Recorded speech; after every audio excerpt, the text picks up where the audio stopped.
Welcome summoners to another Wild Rift video. My name is Tia and today we have our Challenger Coaches Patch 2.2 tier list part 1. This will be one of two tier lists focusing on all ranked play up to Plat 1. The other one releasing later this week is for Emerald and up.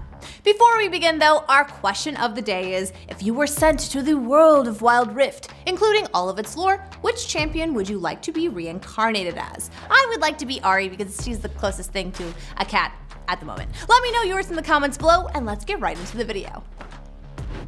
To begin our tier list video for today, we have the Baron lane. Our first pick is Malphite, now sitting at the overpowered picks. His kit is incredibly reliable, with heavy crowd control from his ultimate and great scaling from the rest of his kit. Malphite's barrier provides a barrier every couple of seconds, making Malphite incredibly hard to trade against in lane. He can simply wait out his passive's cooldown, choosing to trade bursts at a time. For those who lack engage potential to all-in a Malphite, 9 out of 10 times, Malphite will win the short trade. Another reason Malphite has jumped up in our tier list is thanks to the item changes brought by Patch 2.2. Be sure to check out our Patch 2.2 video if you don't know what specific changes were brought to the Rift. There were a lot of changes, so we highly recommend you check it out. Essentially though, the tank item buffs from 2.2 grant great utility on a rock hard champion like Malphite. Since he's super easy to play and very strong, be sure to try him out if you're looking for a new Baron lane champion to main. Wukong is our next Baron lane pick. We've talked about him a lot in our previous videos, but he's here once again standing at the S tier. The Monkey King still plays the same, relying on his clones and insane knockups. These allow him to provide great utility in every team composition. But the biggest reason he has jumped up on our list is because of the shifting meta. Thanks to the item changes, tanks are sure to see more play on the Wild Rift. Wukong excels at laning against these beefy champions. His weakest phase is his early game since he does not have access to his ultimate ability, Cyclone. Without it, Wukong falls off very hard, lacking the essential damage and crowd control to round out his kit. But when fighting against tanks, who typically need items before they become unkillable forces, Wukong is given free reign to scale into his big power spikes. In addition, she now no longer requires players to build Sapphire Crystal. This decreases the total cost of Trinity Force, a potential core item for Wukong's power spike. Keep an eye out for Wukong this patch since he's really not monkeying around. Camille is next. You guys have mentioned that she's potentially very strong, but since this is a low elo tier list, we have her at the C tier picks. Yes, when utilized properly, she yields very advantageous fights. She has the potential to engage at very creative angles while locking down a specific member of the enemy team. But that's also part of the problem. She's incredibly easy to mess up on, with her kit being very unforgiving of her own mistakes. One hookshot in the wrong direction can very well result in her death. Camille players must be very aware of the map, looking many steps ahead in order to fully utilize the environment to their advantage. Not doing so can easily result in a death, since hookshot is not only her engage, but also her only real escape. Especially with tanks on the rise, Camille will have a harder and harder time penetrating the front line to get to the key targets in a team fight. Keep in mind that we are placing her in the C tier for people that have not mastered her and therefore do not know how to maximize her potential. But when players use Camille's full abilities, it's a whole other story. More on this in our high elo tier list, which is coming later this week. Here is the full low elo Baron tier list. For all you new viewers out there looking for a place to talk Wild Rift, be sure to join our Wild Rift community Discord. Yay, friends.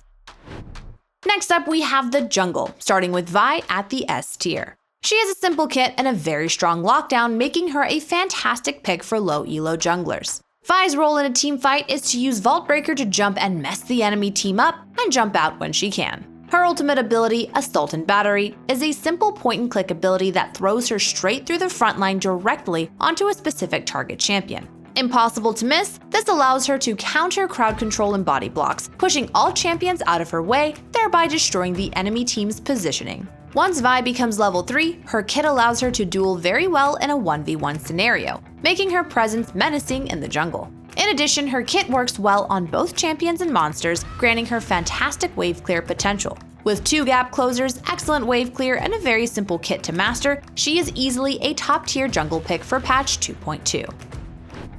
Dr. Mundo is in our B tier since he's very powerful, but does not fit into every team composition. Despite his nerfs, he plays pretty well in Wild Rift. These nerfs might have been a preemptive move from Riot to prevent him from becoming too overwhelming with the new tank item changes. Thanks to the addition of Sunfire Aegis alongside other great defensive options, Mundo was able to run face first into the enemy team while not having to worry about being burst down. Dr. Mundo's base damage is relatively high. Alongside his damage, his sustain is unmatched in Wild Rift, making long trades against him unfavorable for the enemy. His weak points would definitely be his lack of CC and gap close potential, but if these factors are already present in your team composition, Dr. Mundo makes for an excellent jungle pick. Graves has felt the brunt of the blow from the tank item changes, now at the C tier for this list. As a champion that relies very heavily on burst damage, he's unable to take down many of the top-tier frontline champions, often taking too long to reach his power spikes before becoming a force to be reckoned with. With so many melee champions providing more teamfight utility in Wild Rift, Graves has become displaced in the meta. He lacks the crowd control abilities that are necessary in all of the top jungle picks in patch 2.2, unable to fit into most team compositions. Here is the full jungle tier list. Twisted Fate is another one of those champions that can be played incredibly well when mastered, but falls off in the hands of a casual player. As a C-tier pick, Twisted Fate players who lack the understanding of the map to pull off a great roam will find themselves rather useless. Teleports are not quite as easy to pull off since enemies are warned of his presence. Picking the exact position to teleport can be tricky since the summoner has full control of where to place Twisted Fate during his ultimate. Picking a bad position can very realistically result in your death and your allies. If you're looking for an easy, global roaming champion and have not played and learned the nuances of Twisted Fate's kit, you're better off trying out Galio. Galio is very new, but our early speculations have placed him in the S tier for the mid lane. Early roams and crowd control really take over in Wild Rift, due to the fast-paced nature of the game. Galio excels in both of these while offering great AP scaling on his abilities. His biggest contribution to the game is his ultimate, Hero's Entrance. This dramatic way to engage sends Galio flying into the air, rushing to an ally's aid while knocking up all enemy units around them. The skill can be cast from a very far distance across the map, making Galio's pressure in the game menacing. Not only does he have fantastic roam potential, he also has two additional crowd control effects built into his kit, a taunt and a knockup. All these skills can hit multiple targets at once, and therefore make him a great mid-lane pick for any team composition. Lux is in our A tier, having gone up a step since the last tier list. Since Orianna got heavily nerfed, many other casters have been able to breathe, Lux being one of them. Her kit has always been very beneficial on Wild Rift, with a barrier, snare, and a global ultimate. These make for fantastic team fighting tools, allowing for her team to capitalize on her damage and crowd control. For the laning phase, her weakest stage of the game, she has relatively strong wave clear in order to keep control of the map. But since she lacks escape potential, she's very vulnerable to enemy crowd control and engages. This means that she fits best in team compositions where there's already a strong front line to protect her as she stands safely at a distance. Here's the full comprehensive mid lane tier list. Jinx is once again on our overpowered tier. Thanks to her two different forms of auto attacks, she can choose to either walk up close and personal or keep her distance while shooting out devastating rockets. Jinx's minigun excels at kiting down the enemy frontline, while her rockets are perfect tools for big skirmishes. She plays very well into nearly every team composition, dealing exceptional area of effect damage thanks to her synergy with Runan's Hurricane. If you simply keep auto-attacking while playing Jinx, regardless of who you focus, chances are you'll deal massive damage to everyone. This makes her very easy to utilize at all levels of play, making her the perfect OP pick for our ADC list.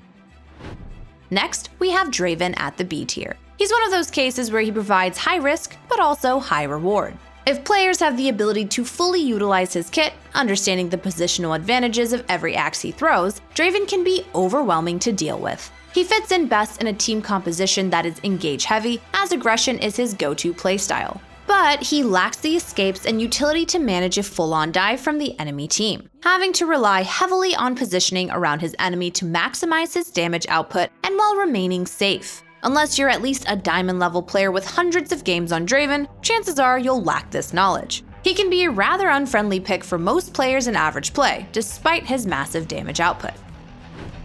The last ADC we have is Varus, sadly at the C tier. He's got a great ultimate ability unique to ADCs in that it provides fantastic crowd control. Chain of Corruption hits the first champion, snaring them, and slowly moves onto those nearby. Considering CC is very important in Wild Rift, it'd be easy to assume that he'd be strong. But the problem with Varus is his damage output. He relies on his abilities more than the typical ADC, but these abilities do not deal enough consistent DPS. Varus's piercing arrow can be easily dodged, and since the ability has a long cooldown, he cannot spam his main damage skill enough times in a teamfight. Varus is also one of the slowest ADCs in the game, lacking the mobility and escape options to position effectively in a fight. If you're looking to play a skill shot reliant ADC, you're much better off with picks such as Ezreal and Corki. Not only can these two champions spam their abilities more than Varus, they both have escapes built into their kit.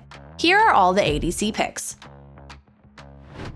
Braum is here, now in our OP picks for patch 2.2. Since Alistar was nerfed, Braum is now the easiest to play support tank champion, providing insane utility in all of his skills. His massive shield can block all projectile attacks, while jumping to an ally grants them additional defense. These skills can be utilized to change the tides of any fight, saving those in need of assistance while providing offensive options for his team to capitalize on. He's the perfect champion to round out any team composition since he can protect the backline while assisting with the frontline engage. Why has he suddenly jumped so high up in the list? We've been talking about these throughout the video, but tank items received a massive buff. As a support tank, Braum greatly benefits from these changes. The second pick is Alistar. His Pulverize was nerfed, dropping him from our overpowered picks and into the S tier. Since tanks are in such a great place at the moment, these nerfs do not hurt his kit too much. Decreasing effective range on Pulverize means that he probably won't hit all the enemy champions at once, but he can still perform his signature headbutt Pulverize combo, making for great engage and follow-up potential. Players simply have to position and time the skills a bit better. The biggest advantage to playing Alistar is his overall viability in every team composition, similar to Braum. Engage and crowd control are always great to have, and since he doesn't soak up many resources, he makes for a great support pick. My other bae, Sona, is in our A tier list. Since the tier of the goddess changes, Sona is capable of scaling into the game a little earlier on. By rushing Sapphire Crystal, Sona can stack her mana at literally the beginning of the game. In regards to teamfight utility, she grants speed buffs, slows, heals, and even crowd control. Sona plays fantastically from the mid to late game, but definitely lacks a bit in the early stages, providing little support in lane. Play her only when your team has a solid frontline to hide behind. Without this, she's vulnerable to engage and crowd control, very realistically rendering her useless. Here are all the supports. So if you're looking for some free LP, then make sure to practice some of these top picks before bringing them out in your ranked games. You're welcome. Also be sure to join our community Discord. You can hang out and rap battle Kangas or join Nate's anti-Kangas cult. We have a lot of fun in there, I guess. Anyway, thanks for watching, everyone. If you want to keep up with me outside of the Rift, you can follow my Instagram and we can talk video games because nerds. Otherwise, I'll see you next time for more ProGuides content. Smiley face.